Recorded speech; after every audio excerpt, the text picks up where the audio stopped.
Great good morning officers. मैं सुमित कुमार सिंह आप तमाम यूपीएससी एस्पायरेंट्स या अन्य कोई कम्पिटेटिव एग्जामिनेशन की तैयारी कर रहे विद्यार्थियों का इस मगध पुत्र ड्रीम आईएएस यूट्यूब चैनल में अभिनंदन करता हूँ। माय डियर फ्रेंड्स, सभी को मालूम है कि यूपीएससी सिविल सर्विसेज परीक्षा 2020 का जो है रिजल्ट डिक्लेयर कर दिया जा चुका है। उसमें शुभम कुमार जो है ही इज़ फ्रॉम बिहार और इस बार जो है AIR1 रैंक आया है। इनका यह तीसरा अटेम्प्ट था।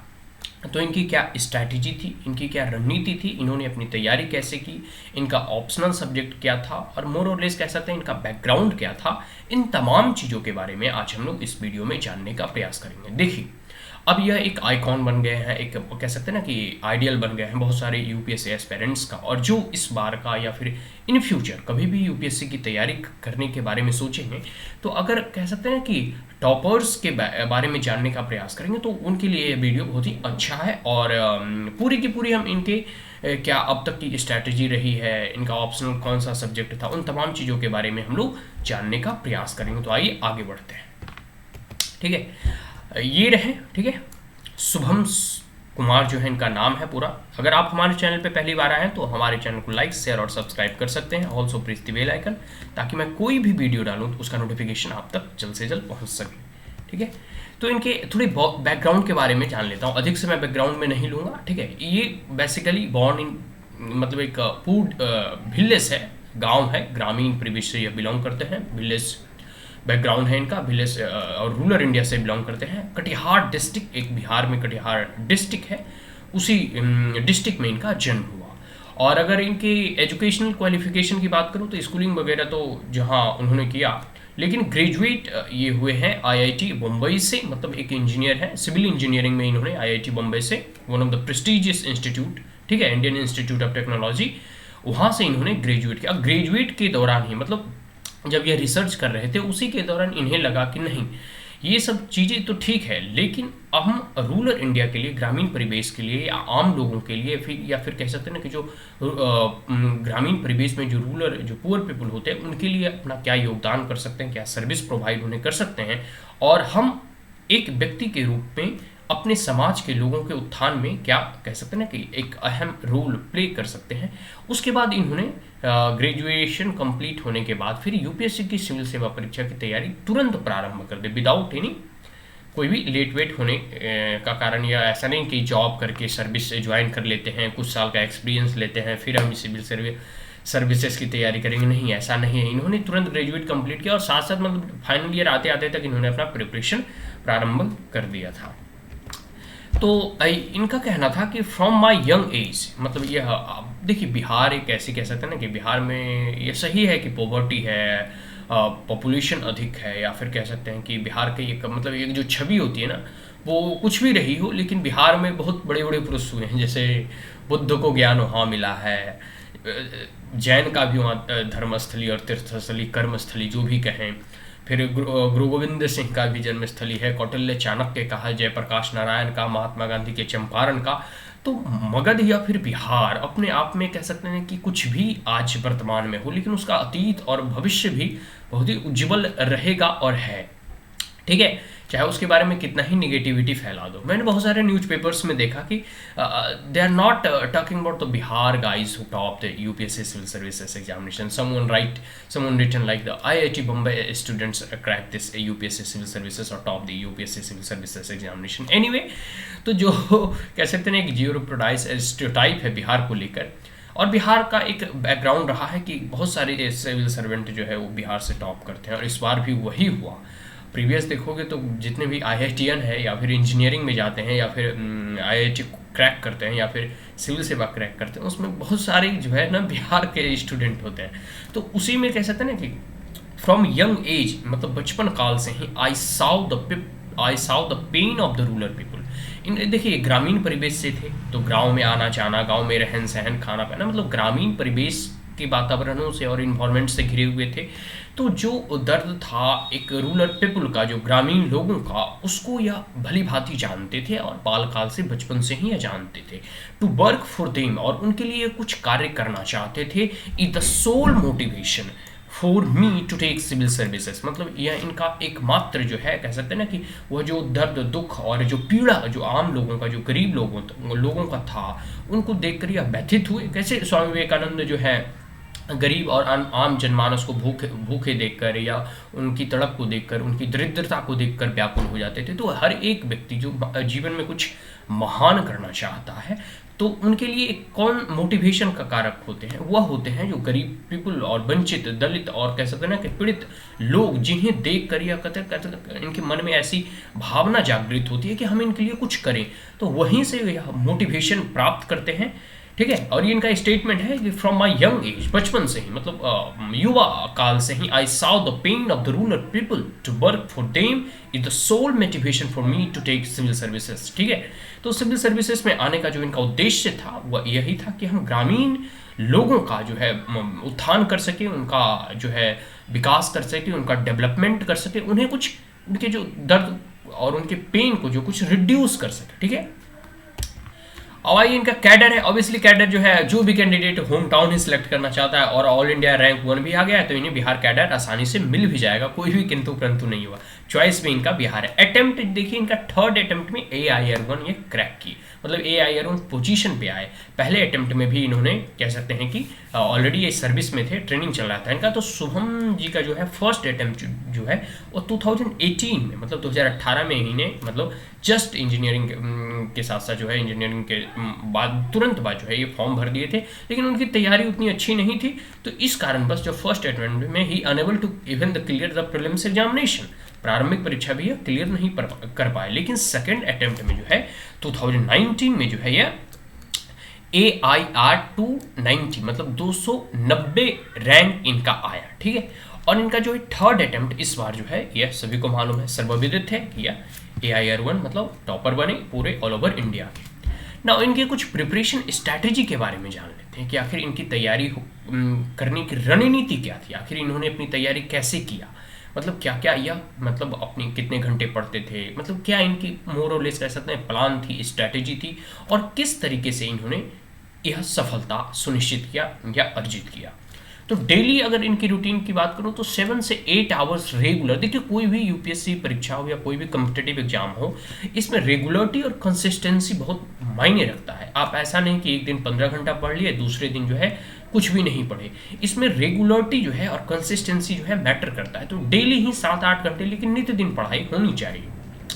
तो डेली स्टडी 7 to 8 आवर्स, मतलब 7 से 8 घंटे या डेली पढ़ा करते हैं। ठीक है, आगे है प्रैक्टिसिंग प्रीवियस ईयर जो है पेपर्स। देखिए, यूपीएससी के विद्यार्थियों को बार बार कहता हूं कि आप प्रीवियस ईयर क्वेश्चंस पेपर को जरूर पढ़ें, जिससे क्या है कि आप यूपीएससी के ट्रेंड को जान पाएंगे, क्वेश्चंस पूछने का तरीका क्या है, क्वेश्चंस का लेवल क्या है, कितने डिफिकल्ट कितने हार्ड हैं, फिर कौन से सेक्शन से कैसे कैसे क्वेश्चंस पूछे जा रहे हैं, इन तमाम चीज़ों के बारे में हम जान पाते हैं प्रीवियस ईयर क्वेश्चंस को जब हम पढ़ते हैं। इसके साथ साथ हम जान पाते हैं यूपीएससी के क्वेश्चंस पूछने के पैटर्न के, उसके तरीकों को जान पाते हैं कि आखिर उनके तरीके किस प्रकार के होते हैं, क्वेश्चंस पूछे जाते हैं। जो कॉलेज लेवल में एग्जाम देते हैं और जो यूपीएससी का एग्जाम होता है, दोनों में बहुत भिन्नता होती है। तो किस प्रकार का जो है यूपीएससी का क्वेश्चंस पेपर जो है का जो स्तर है, वो लेवल ऑफ कॉम्प्लेक्सिटी है, वह डिफिकल्ट होता है as compared to other examination और college level examination.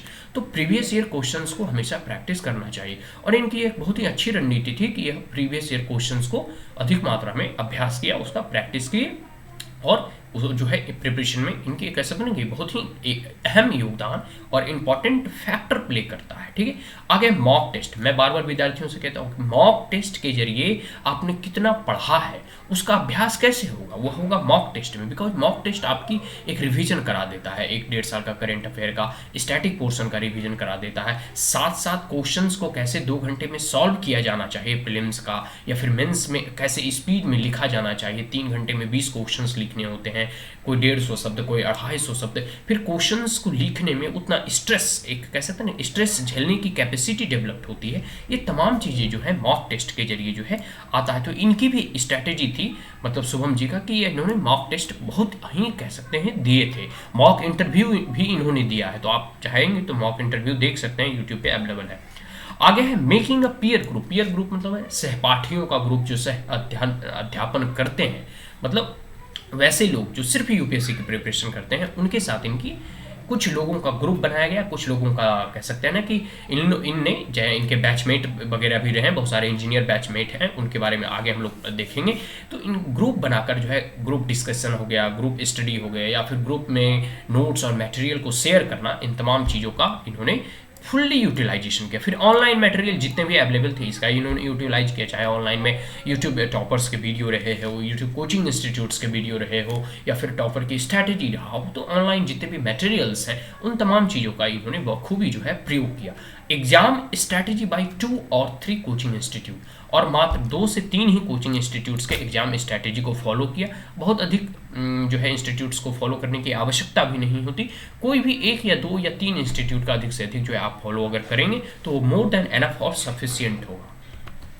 Now AIR1 Shubham Kumar optional subject की बात करूँ तो इनकी ऑप्शनल सब्जेक्ट एंथ्रोपोलॉजी था। Anthropology is a very quite कह सकते हैं ना वेरी स्कोरिंग और क्वाइट स्कोरिंग सब्जेक्ट है एंथ्रोपोलॉजी। बहुत सारे इसमें यूपीएससी एस्पिरेंट्स जो है एंथ्रोपोलॉजी सब्जेक्ट लेकर जो है यूपीएससी क्रैक करते हैं ना, ठीक है। और आगे है फोकस्ड। इन्होंने फोकस कहाँ किया? फोकस किया राइटिंग स्किल पे। देखिए बहुत सारे विद्यार्थी जो है पढ़ तो बहुत लेते हैं, मतलब उनके पास उनके रूम जो है एक लाइब्रेरी बन चुका होता है। बुक्स को एक्यूमुलेट करते करते, मैगजीन्स को एक्यूमुलेट करते करते, नोट्स बनाते बनाते रूम भर चुका होता है। मतलब कह सकते हैं ना कि आपके पास इंफॉर्मेशन, नॉलेज, डाटा बहुत अधिक कलेक्ट हो जाता है। लेकिन यूपीएससी में उत्तर कब मिलता है? आपके पास कितना नॉलेज है वो आपको जो कह सकते हैं ना कि मार्क्स नहीं दिलवाएगा, बशर्ते आपने उत्तर पुस्तिका में लिखा क्या है, जो है कह सकते हैं कि आंसर राइटिंग जो है वो सबसे बड़ा इंपॉर्टेंट फैक्टर प्ले करता है आपके आंसर क्वालिटी को डेवलप्ड होने में, या फिर जो ओवरऑल आपकी जो रैंकिंग आती है वो मेंस एग्जामिनेशन के आपके उत्तर को जांचकर आपका जो है नंबर दिया जाता है कि आपने उत्तर कैसा लिखा है। तो उत्तर लेखन का अभ्यास, आंसर राइटिंग प्रैक्टिस जो है इन्होंने बहुत किया और फोकस उसी पे किया। देखिए पढ़े, आपने कुछ पढ़ा, अब उसको उत्तर लिख कर देखें। एक क्वेश्चंस के जब आप आंसर्स को लिखेंगे तो आंसर लिखने का एक तरीका होता है, उसका एक स्ट्रक्चर होता है, उसकी इंट्रोडक्शन होती है, बॉडी होती है, कंक्लूजन होता है, कोटेशन से प्रारंभ करना है, कोटेशन से अंत करना, या फिर उसमें डाटा है, स्टैटिस्टिक्स हैं, ग्राफ है, चार्ट है, डायग्राम्स हैं। तो इन तमाम चीज़ों का जो है कैसे प्रयोग करना है, ये आंसर राइटिंग स्किल से ही डेवलप्ड हो पाएगा, और यह एक दिन में नहीं आएगा। It demand consistent efforts, consistent answer writing practice and at least 1 and 2 answer writing practice in a daily basis।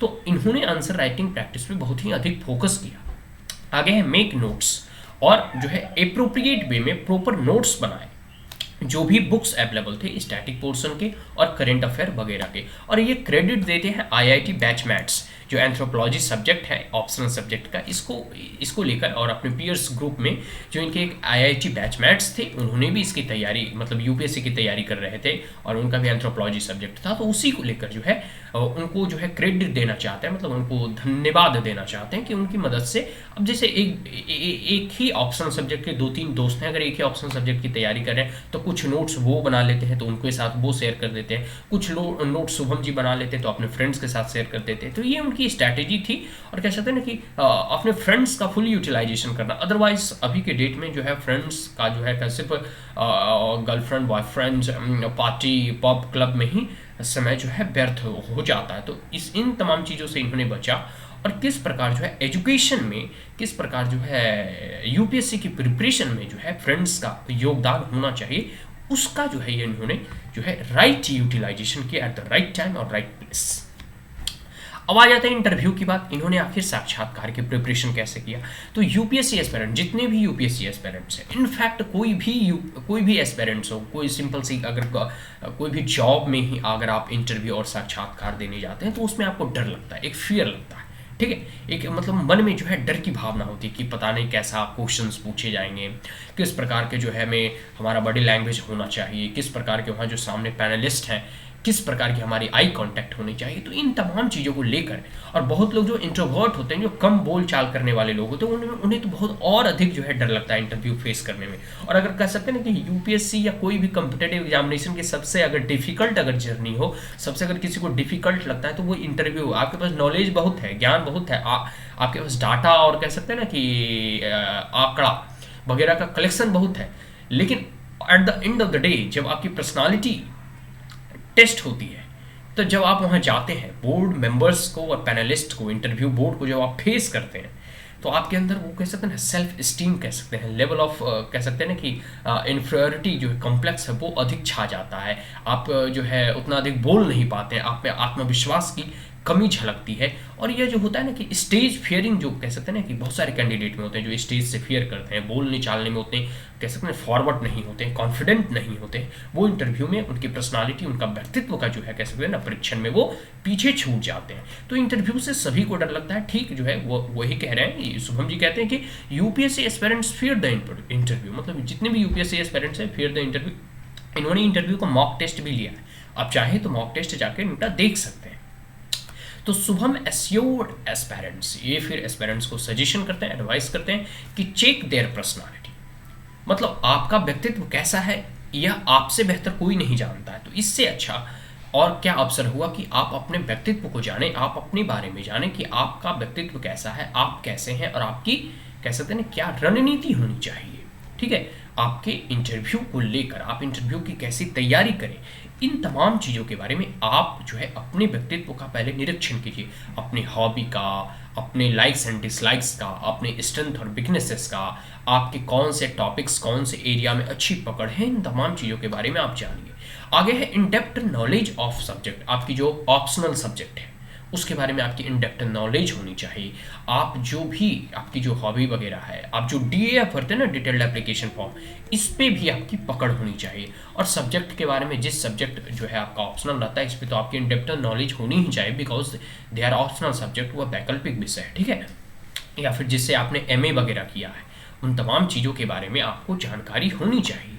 आगे questions from the rural, because Shubham जो है कुमारी रूरल बैकग्राउंड से थे, ग्रामीण परिवेश से थे, तो स्वाभाविक सा प्रश्न है कि गांव के बारे में पूछ लिया गया है, गांव की अर्थव्यवस्था के बारे में, गांव की पॉवर्टी के बारे में, गांव की वातावरण के बारे में, गांव की स्कूल्स और एजुकेशंस के बारे में, गांव के डेवलपमेंट के बारे में, इन तमाम चीज़ों से जो है मतलब ग्रामीण परिवेश से जो है क्वेश्चंस बहुत पूछे गए हैं, because he belong from the rural background.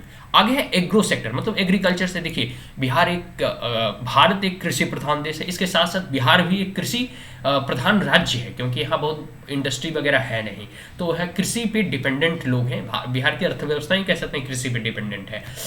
मछली पालन हो गया, मधुमक्खी पालन वगैरह हो गया, या फिर गोट फार्मिंग हो गया, या फिर एनिमल रियरिंग हो गया, या राइस कल्टीवेशन हो गया, वीट कल्टीवेशन हो गया, पल्सेस हो गए, शुगर कैन कल्टीवेशन हो गया। तो एग्रो बेस्ड इंडस्ट्री और रॉ मटेरियल बेस्ड इंडस्ट्री, मतलब स्मॉल कॉटेज इंडस्ट्री वगैरह हो गए, तो इन तमाम चीज़ जो है मतलब एग्री से ही रिलेटेड है, एग्री अलाइड सेक्टर ही बिहार में सब चीज़ है। तो एग्रीकल्चर से क्वेश्चंस पूछना स्वाभाविक है, जो भी बिहार के कैंडिडेट होते हैं उससे क्वेश्चंस पूछे जाते हैं। ठीक है, तो रूरल बैकग्राउंड से थे तो एग्री से रिलेटेड क्वेश्चंस पूछे जाते हैं, और बिहार स्पेसिफिक भी कुछ क्वेश्चंस पूछे गए थे।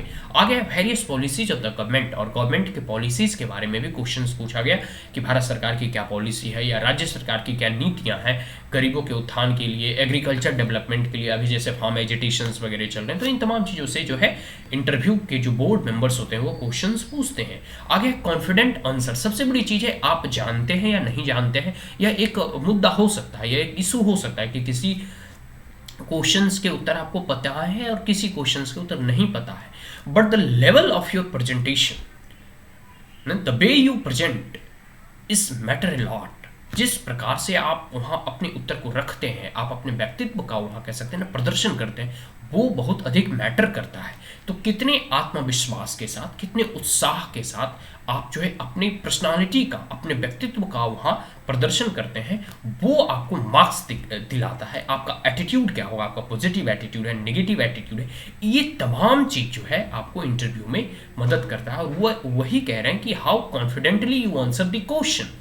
देखिए, जानते सभी हैं, बोलने की एक शैली अपनी अपनी होती है, बट आत्मविश्वास जो होना चाहिए वो झलकना चाहिए बोर्ड मेंबर्स के समकक्ष, तभी आपको अच्छे मार्क्स जो है अलॉट किए जाते हैं। Now aspirants preparing for UPSC, be consistent, work hard and be patient. ये एक एडवाइस देते हैं फ्यूचर एस्पिरेंट्स को, जो भी फ्यूचर एस्पिरेंट्स हैं जो भविष्य में यूपीएससी की तैयारी करना चाहते हैं या जो यूपीएससी के बारे में सोच रहे हैं, उनको यह एक सलाह देते हैं, एडवाइस देते हैं कि यूपीएससी एस्पिरेंट्स जो है अपनी जर्नी को लेकर, अपने प्रिपरेशन के दौरान कंसिस्टेंट रहें, मतलब लगातार संघर्ष करते रहें, लगातार प्रयासरत रहें और वर्क हार्ड और कठिन मेहनत करें, मतलब कठिन से कठिन मेहनत करें, वर्क स्मार्ट या वर्क हार्ड जो भी हो, एंड बी पेशेंट, धैर्य रखें। UPSC is a long journey, यह एक मैराथन है। एक बार में देखिए इनका प्रीलिम्स नहीं क्लियर हुआ तो अब चाहते तो छोड़ देते, सेकेंड अटेम्प्ट में 290 रैंक आया, 290 रैंक आया, तो अब सोचते कि चलो यार अब हो गया, अब क्या तैयारी करनी है, या तैयारी में ढील कर लेते, अब तो लाइफ सेटल हो गया। नहीं, ये लगातार कंसिस्टेंसी अपनाकर हार्ड वर्क करते रहे, धैर्य रखा, अपनी तैयारी को जारी रखा और अंत में जो है ऑल इंडिया टॉप करते हैं। तो consistency is the key to success, जो कह सकते हैं सतत प्रयास जो है सफलता की कुंजी है। ये शुभम जी का एडवाइस है आने वाले यूपीएससी एस्पिरेंट्स के लिए और आपके लिए भी। So that's all, thank you. हम लोगों ने तमाम चीज़ों के बारे में डिस्कस कर दिया कि कैसे इनकी रणनीति थी, इनकी ऑप्शनल क्या था, इनका बैकग्राउंड क्या था, और इनकी कह सकते हैं ना इंटरव्यू की स्ट्रैटेजी क्या थी। इन तमाम चीज़ों के बारे में हम ऑलरेडी डिस्कस कर चुके हैं। अगर ये वीडियो आपको अच्छा लगा हो तो हमारे चैनल को लाइक शेयर और सब्सक्राइब करना ना भूलें, ठीक है। Also please the bell icon. कोई क्वेरीज, कोई कमेंट, कोई सजेशन, कोई एडवाइस आप कमेंट बॉक्स में पूछ सकते हैं। Thank you once again, have a great day.